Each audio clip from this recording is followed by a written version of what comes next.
ancien militaire, président de l'association des parents d'élèves du lycée de Médina Sabakh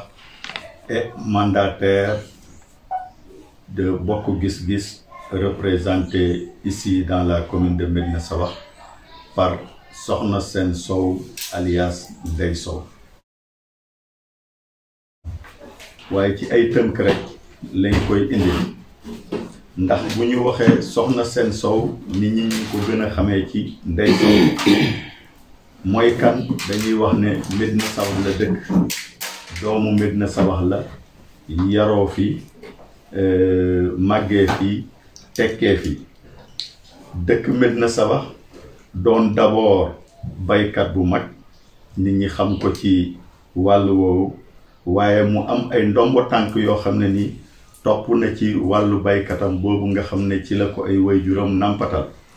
bi ñuy njëkk a wax mooy moom conseiller municipal la woon ci jamonoy Moussé Gueye 2002 ba 2014 bi nga xamee ne communauté rurale bi gars yi génne nañ ko fi indi fi commune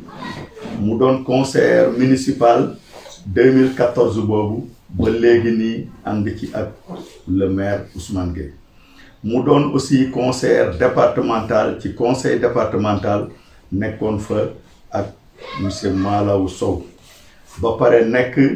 président du comité consultatif des femmes de Médina Sabakh en même temps mu doon présidente Coprosem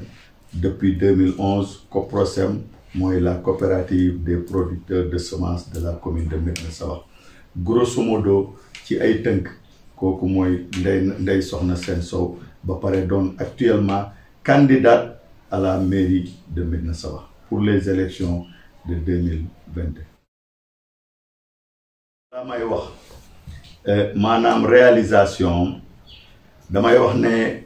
dafa am ñetti mbir yoo xam ne nii nit ñi dañ ci war a bàyyi xel ñetti mbir yooyu mooy soxna dañ ko war a tànn bu baax jiw dañ ko war a tànn seet ko bu baax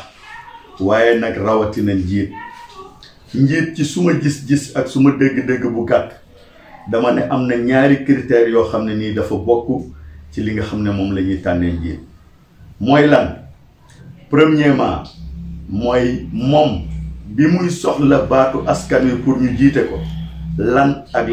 lan la def loolu dinañ ci mën a tënk ay baat ci volet yu bari nag ñu ngi commencé ci li ñuy wax action sociale Ndeye Sokhna Sène Sow maanaam coopérative bi mu jiite mu ngi jàppale producteurs yi ci ñu jot ci li ñuy wax intrant de bonne qualité mu ngi jàppale aussi population yi nga xam ne nii seen loxo jotul seen gannaaw pour ñoom it malgré bokkuñu ci coopérative bi mais ñu mën a jot ci jiw wi mooy boo déggee moo intrant de bonne qualité mooy jiw wi ak engrais bi ak poudre yooyu yi nga xam ne qualité bu baax la mu ngi jàppale ñoom léegi mu ngi jàppale nit ñi aussi ci jiw bu baax a baax loolu ñan la lëkkaloo pour jàppale leen mooy ñi nga xam ne bokkuñ ci coopérative bi mu ngi lëkkaloo benn groupement bu ñuy wax COPEOL pour jàppale leen ñoom it ñu mun a jot ci jiw bi mun a jot ci engrais bi mun a jot ci poudre yooyu Ndeye Sokhna Sène Sow bu loolu passé mu ngi jàppale groupement wu jigéen ñi maanaam ndaje jigéen yi nga xam ne ni mu ngi ci dëkk yi ak gox-goxaan yi ci lu bari nag mu ngi leen di jàppale ci ay seeni mbiru bopp léegoo-léeg ñu am ay mbana mu jox leen ko léegoo-léeg mu lijjanti leen ay chaise léegoo-léeg mu lijjanti leen ay plate yoo xam ne nii ñoom seen jëmmi bopp dañ koy soxla ci seeni groupement yooyu Ndeye Sokhna Sène Sow mu leen koy jàppale ba leen di jàppale sax ci tabax ay magasin yoo xam ne nii matériel yooyu muy chaise yeeg mbana yeeg yooyu fañ koy war a dugal Ndeye Sow mu ngi jàppale nit ñi ci tabax magasin yooyu pour récupérer ko pour mën a garder tout ce matériel dans de très bonnes conditions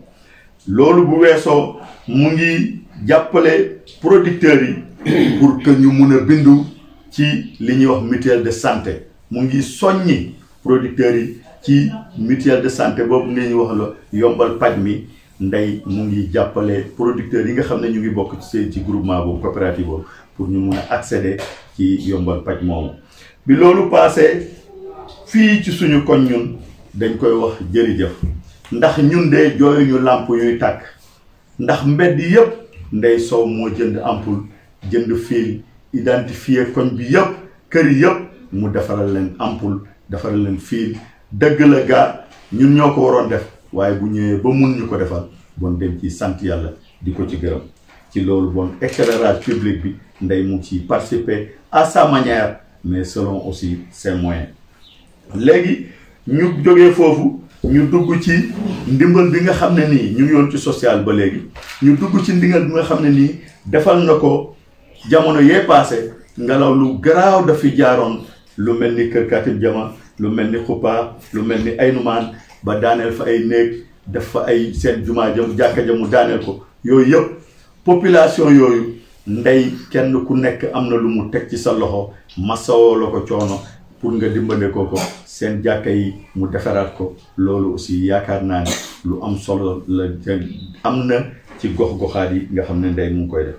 léegi nga jógee foofu buñ demee Jigimaar Ndeye am na benn pont bu fa nekkoon nit ñi demoon nañ pour defar ko waaye Ndeye jàppale leneen pour ñu réaliser pont boobu muy passage obligé boo xam ne foofu nga daan jógee dem Payoma bu njëkk donc loolu Ndeye jàpp na ci waaw pont wu Jigimaar bi nga xamee ne gars yi bëggoon nañ ko defar Ndeye apporte na leen foofu un soutien bu loolu pare chaque jour Ndeye mu ngi jàppale néew doole yi ñi nga xam ne ay ordonnance la ñuy indi di jooytu ay mbiram loolu moom concerne na ko moom ak population bi te gis nañ ne chaque fois mu ngi ci kawam. Ndeye lan la def encore ci volet social 2019-2020 Ndeye axe bii jóge woon Medina Sabax dem croisement Ndeye dafa yàqu woon ñoom Fasek ñu ñëw gis ko mu engagé wu ak des gens volontaires ñu ñëw mu génnee alalam def ko ci vraiment loolu lu am solo la te nga xam ne moom Ndeye Sow moo ko def. ba pare ak routier yi nekk ci biir dëkk bi. ak routier yi nekk ci biir dëkk bi nga xam ne nii car macha allah ndox mi bu ñëwee lu nekk lañ ci def moom ak waa Fasek ñëw nañ wax ko mu jàpp ci ba vraiment actuellement am na amélioration bu mag boo xam ne nii gis nañ chaque fois Ndeye mu ngi yëngatu ci loolu. ñuy wax ne soxna yi Ndeye mu ngi leen di jàppale di leen appuyer ci calebasse yi nga xam ne nii mettre nañ ko en place parce que yu ci bari day ñëw di leen appuyer pour que ñu gën a améliorer seen fonctionnement gën a may doole seen calebasse gën a am ay rentabilité ci biir mbir moom. bu paree ñu xam ne aussi Ndeye Ramadan bu jot muy maanaam weeru koor wu jot Ndeye day jàppale daara yi ak ñi nga xam ne nii doon nañ ay nit ñu néew doole yoo xam ne nii mu ngi leen di jàppale chaque fois. loolu mooy volet social d'une manière ramassée li nga xam ne nii mënoon nañ ko tënk mu des nag ay yeneen volet ñu dem ci volet santé bi première fois mooy li njëkk Ndeye jox na mutuelle de santé muy maanaam fi nga xam ne nii mooy wàllu yombal paj gi Ndeye jox na leen ordinateur ak imprimante dégg boobu ñu ngi démarrer yees Ndeye moo fi jël maanaam infirmerie bi hôpital dispensaire bi di leen appuyer ci carburant lan la doon def da doon yëkkati xaalisam jox ko comité bi loolu dans quel but lan moo doon njëriñam pour ñu yombal évacuation sanitaire yi nga xam ne nit ki bu amaan problème war a jël ambulance bi au lieu que mu fay 10 000 muy wëññeeku def ko 5 000 parce que Ndeye moo doon appuyer hôpital bi ci loolu waaye nag gis ngeen ba léegi affaire bi ça resté intact parce que amul suivi yaa nga loolu moo doon léegi mu ñëw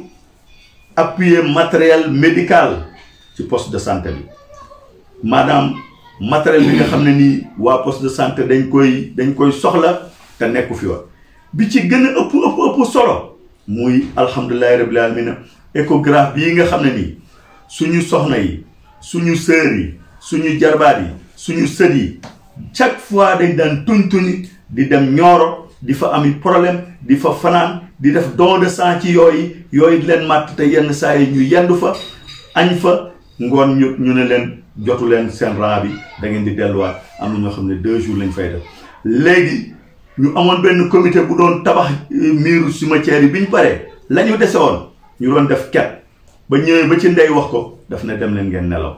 dinaa ko régler vraiment mu régler échographe bi ki nga xam ne nag créer na la loolu maanaam nga daan dépenser 20 000 francs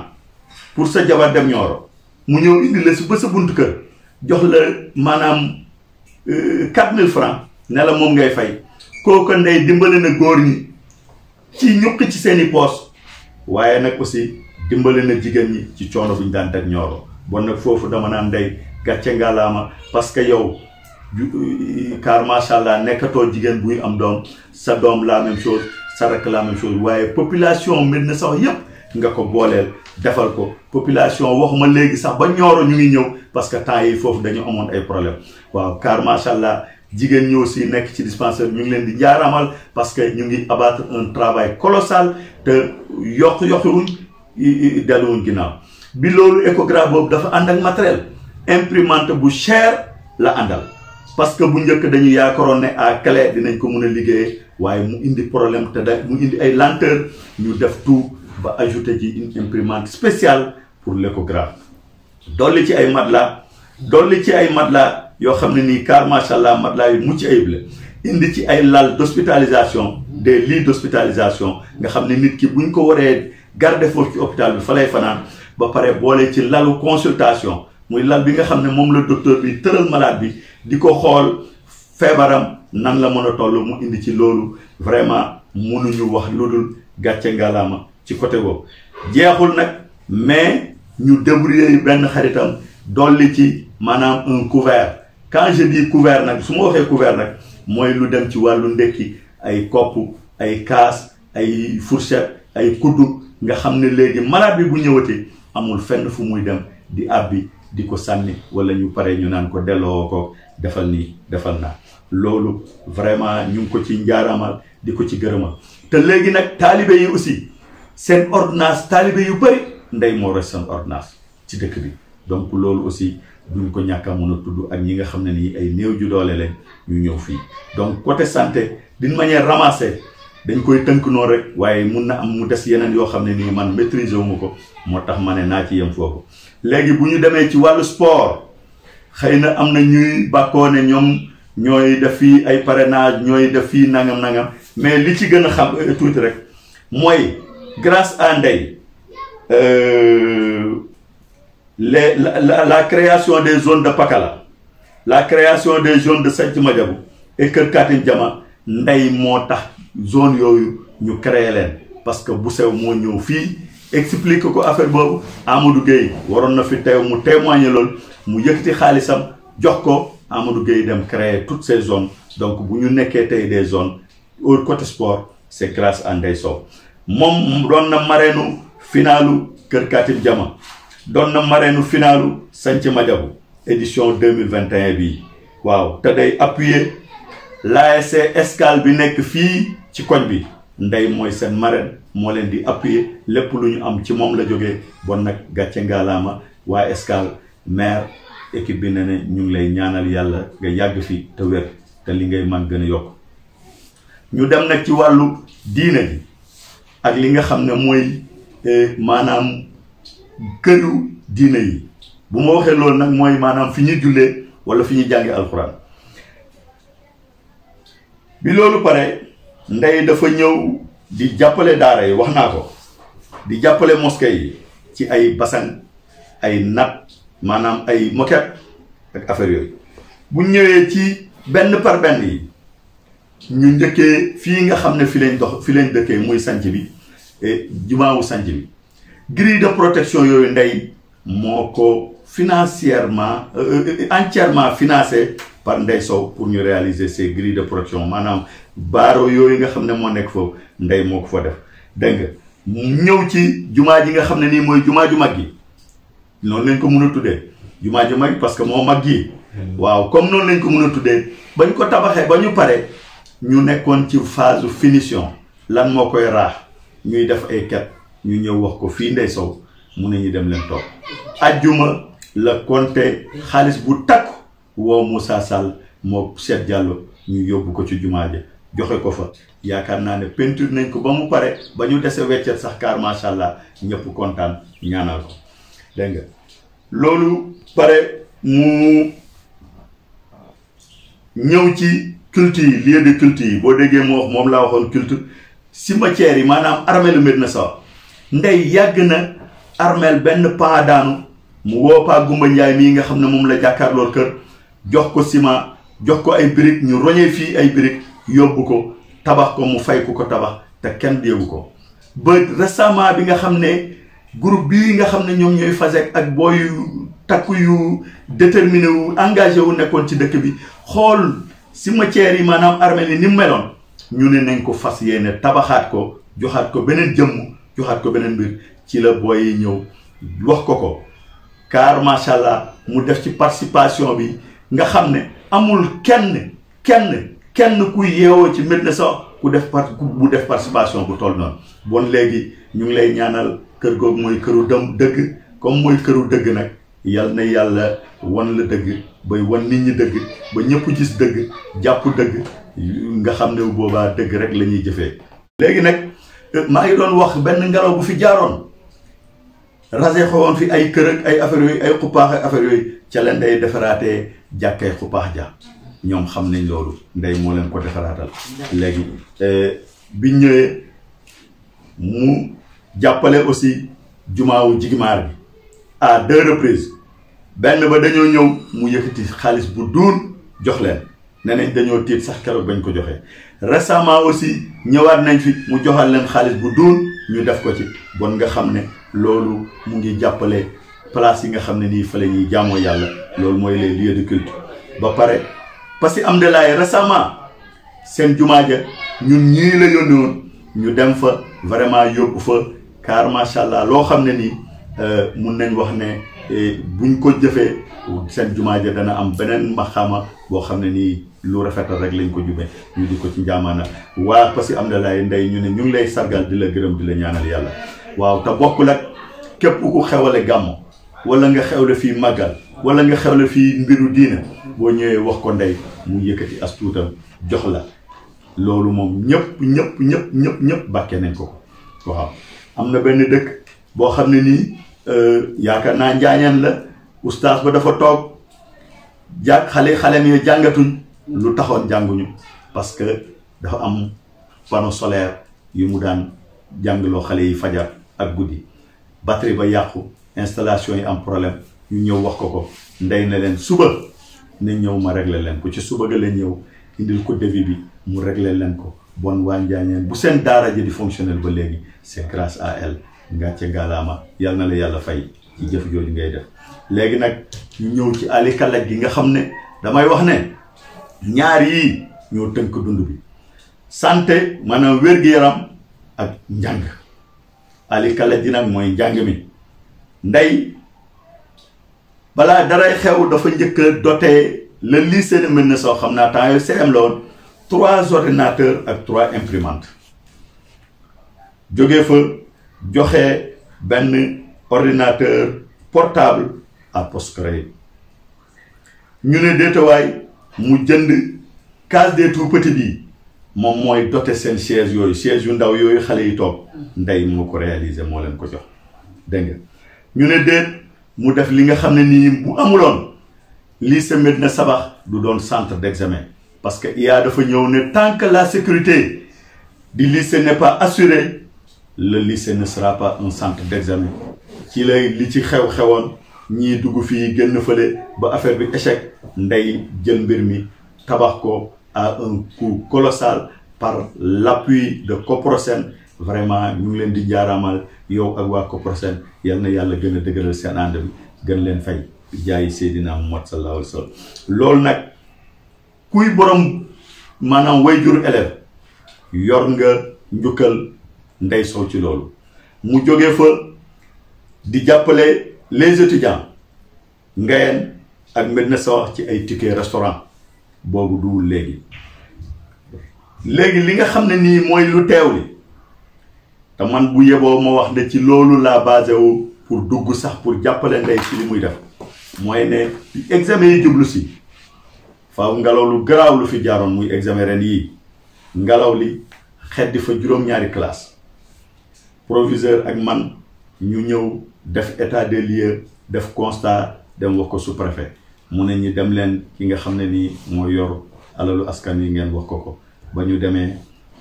en tout cas ñëwul sax seet si li ñu dal parce que li ma xalaat nag mooy nit bu nekkee ci dëkk bu ñu yuuxoo suma kër safara ñoom Amadou Ndiaye même buñ ñëwul mën a fay war nañ ñëw massa ma coono loolu man en tant qu'APE rafetlu moo ko woon vraiment ma tourné dajaat beneen leader wax ko mu layal ma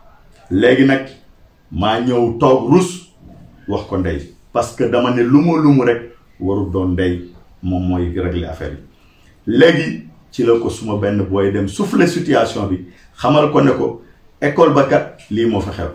ci la man day woo téléphone ne ma léegi lan moo xew sa école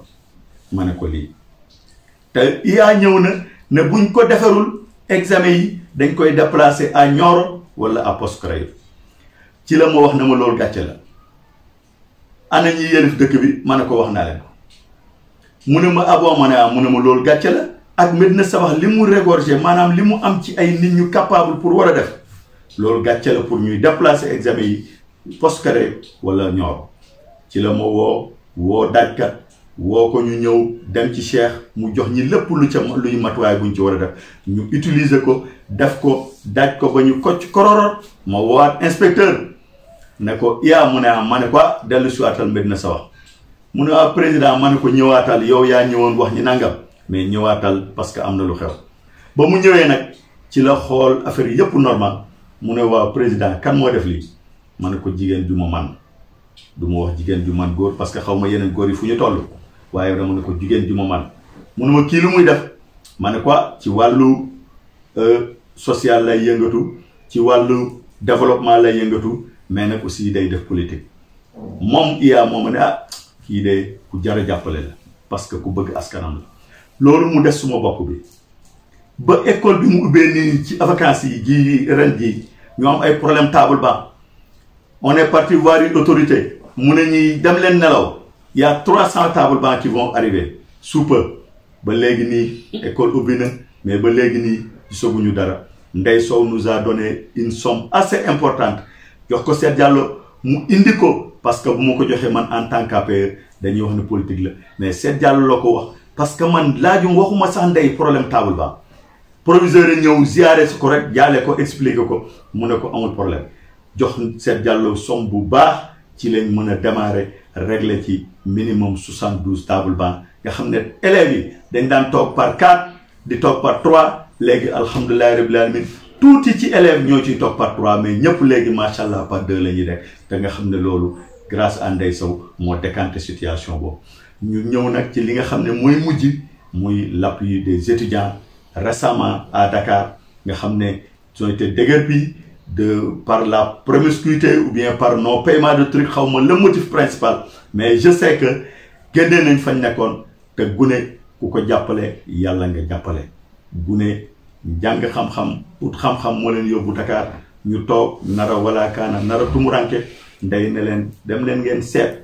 logement bu adéquat bu ma leen mën a fayal ñu dem ba waxaale à 140 000 jours boobu j'étais là avec elle mu ne leen dem leen ngeen gis un courtier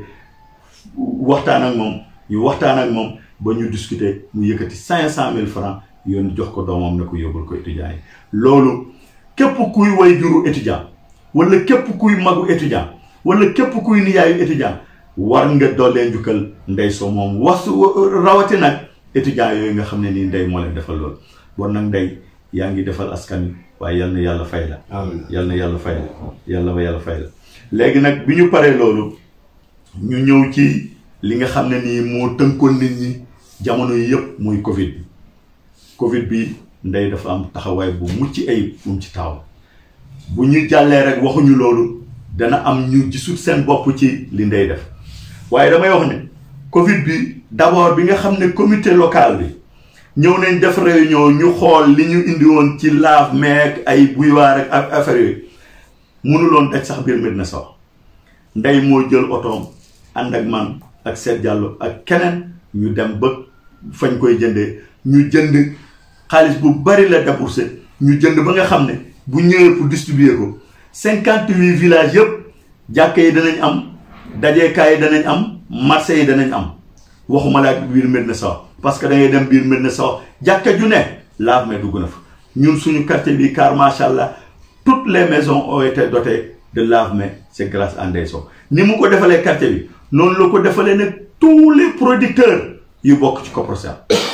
waxuma matériel boobu waaye il les a appuyés en alimentation en riz en huile en savon et en gel